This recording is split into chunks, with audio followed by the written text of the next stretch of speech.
Xo'p, endi o'yin nazariyasi haqida gaplashamiz. O'yin nazariyasi bu aslida qanday yutishni o'rganish xolos. Juda umumiy narsa.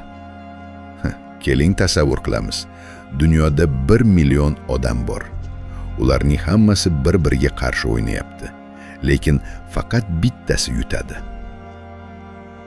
O'yin nazariyasiga ko'ra, o'yinda yutishning eng zo'r yo'li nima? Kim biladi? G'irromlik. G'irromlik. Oidaga amal qilsang, bu o'yinda hech qachon yuta olmaysan. Bu o'yinda yutishning yana eng kuchli yo'li boshqalar bilan birlashish, to'g'rimi? Chunki hamma yakka o'ynayapti. Sen boshqa odamlar bilan kelishib olsang, boshqalarga nisbatan katta ustunlik paydo bo'ladi. Lekin muammo shunda. Odamlar birlasha boshlashi bilan birlashish bo'yicha poyga boshlanadi. Masalan, bu 3 ta birlashdi. Endi u 4 tasi ham majbur bo'lib birlashadi.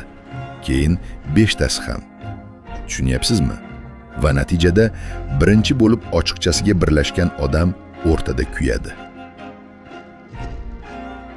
Shuning uchun agar aldamoqchi bo'lsang, yashirin aldashing kerak. Yashirin birlashishing kerak. Odamlar ular birga ishlayapti deb bilmasin.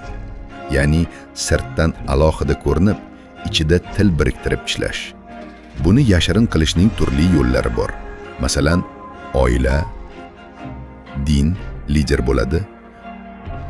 Bir xil irq, etnik kelib chiqish, bir xil til. Bular odamlarni birlashtiradigan usullar. Lekin muammo, bularning hammasi ko'rinib turadi. Odamlar sezadi va ular ham shu ishni qiladi.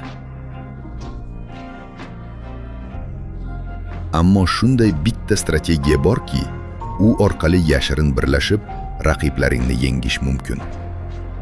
Bu strategiya transgressiya deyiladi. Transgressiya taqiqni buzish, uyat deb qaralgan narsani qilish, ijtimoiy me'yorlarni, qoidalarni buzish, taqiqlarni buzish. Keling, shu g'oyani o'rganamiz. Nazariya shunday. Transgressiya qanchalik kuchli bo'lsa, ya'ni qanchalik ko'p me'yor buzilsa, jamoaning ichki yopishqoqligi shunchalik kuchayadi va bu oxiri bir vaqtda bir xil harakat qilish sinxronlikka olib keladi.